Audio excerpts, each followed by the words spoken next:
Next item, Senator Éireann. Thank you, Seanad Éireann, and thank you, Minister, for being here.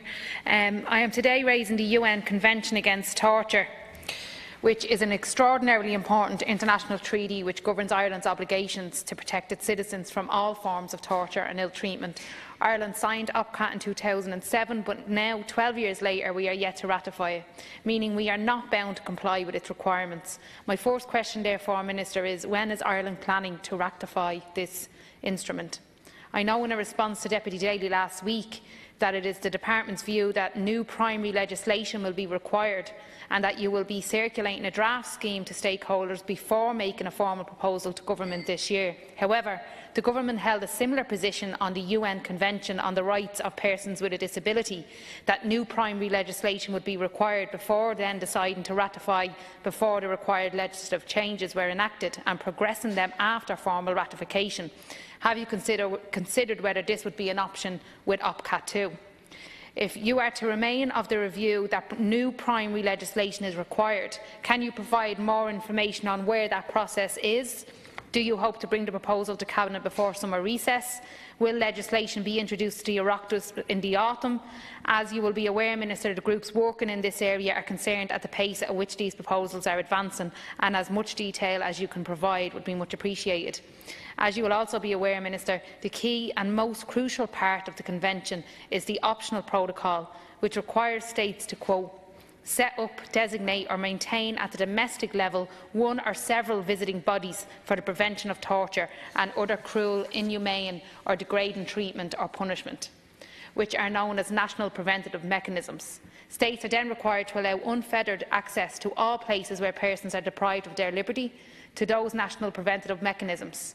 In the light of our history in Ireland of unlawful detention and institutional abuse such as the Magdalen laundries, we need to get this inspection process right.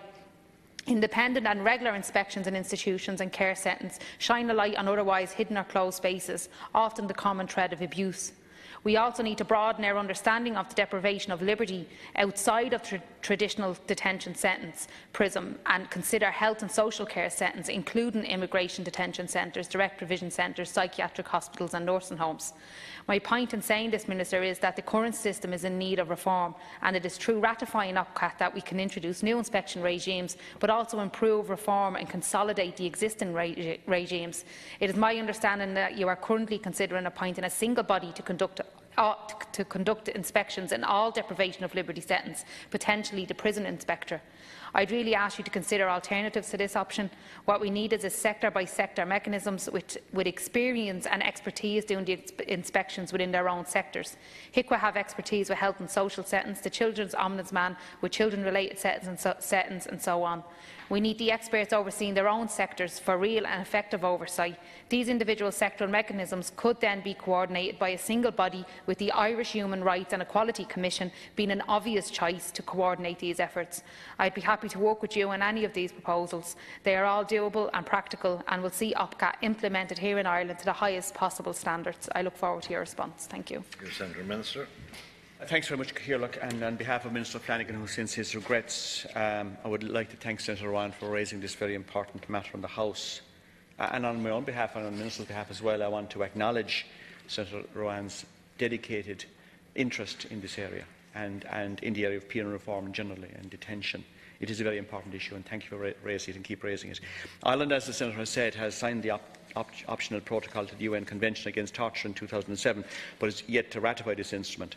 The protocol is in addition to the UN Convention Against Torture, which Ireland signed and ratified a number of years ago. This government is fully committed to this convention and have fully participated in all that its ratification entails. This additional protocol is preventative in nature and provides for the establishment of a national preventative mechanism or mechanisms which would inspect facilities where a person is held involuntarily. Though the Department of Justice and Equality has been tasked with progressing legislation so far, this protocol can be ratified. This instrument impacts on a number of sectors, including health, defence, children and youth affairs, as the Senator has indicated. The Department has therefore consulted a number of key stakeholders during 2018. These stakeholders comprise those organisations with policy or operational responsibility in respect of inspection arrangements across the ambit of the National Preventative Mechanism regime provided for in OPCAT. which, as I have already stated, goes beyond the justice sector. Additionally, stakeholders included advisory and advocacy organisations with expertise in this area have also been consulted. In doing so, the Department has sought the views of these stakeholders on the Irish Human Rights and Equality Commission's research in 2017 into the implementation of OPCAT in Ireland. This research was very much welcomed and comprised a comprehensive report on what should be the primary considerations for the State in making progress towards ratification and implementing of OPCAT. The last of these submissions was received in April 2018. Since then, officials have met a number of stakeholders, including the Inspector of Prisons, who was appointed last year. It is intended that the Inspector and her office would have increased resources to carry out OPCAT-type inspections in the justice sector. Late last year, the Irish Penal Reform Trust, in conjunction with the Irish Council for Civil Liberties, held a round-table discussion in relation to the implementation of OPCAT. Given the feedback at this discussion, it was decided that further consideration would be given to what organisations should carry out a coordinating role for the PMs, including the option that the Human Rights and Equality Commission would carry out its role, as the Senator suggested. The Department are now in the process of finalising the relevant draft scheme of the Inspection of Places of Detention Bill. This will be the vehicle to put in place legislative provisions necessary to enable the ratification of OPCAT. It is intended that it will provide for a network of NPMs in relevant sectors. It will also provide for a coordinating mechanism to assist these and liaise with relevant stakeholders in implementing OPCAT. In finalising the draft scheme, every consideration will be given to the proposals which were conveyed during the consultation process, including which organisation should coordinate the NPMs. I know the Minister Flanagan intends to circulate this scheme to stakeholders for their comments as soon as possible. In doing so, the Department of Justice and Equality will look to for other relevant government departments to consult with all relevant stakeholders in their sector. Similarly, in due course, it will be a matter for each Minister of those sectors to appoint one or more sectoral national preventative mechanisms, as again the Senator has suggested. Following these further consultations, it is intended to finalise this scheme for submission to Government for approval and transmission to the Office of the Parliamentary Council for formal drafting this year. Thank you. Mr. Supplementary Centre. Yeah, just that all sounds very positive and obviously is in line completely. It's in line with completely what we would be suggesting in relation to what the department seems to be planning to do. So obviously I've been working with other bodies on this as well, and I'm happy to support and work towards the goals that you've set out in terms of legislative provisions and draft schemes in any way that I can throughout the year. Thank you. Thank you very much, Senator Minister. Senator Cahill, for her for bringing this up today. It's a very important issue, and also for her suggestion that she would be willing to assist and help, and that's welcome as well. So, as I said already, the Government is committed to ratifying OPCAT, but as we know, it's not straightforward. It does not just involve the justice sector, but other sectors too. The Department of Justice and Equality is in the process of finalising a draft scheme which will be circulated to stakeholders for their comments, as I said. And again, the Department will look for other relevant government departments to consult with all relevant stakeholders in their sector, and similarly it will be a matter for each Minister in those to appoint one or more sectoral national preventative mechanisms.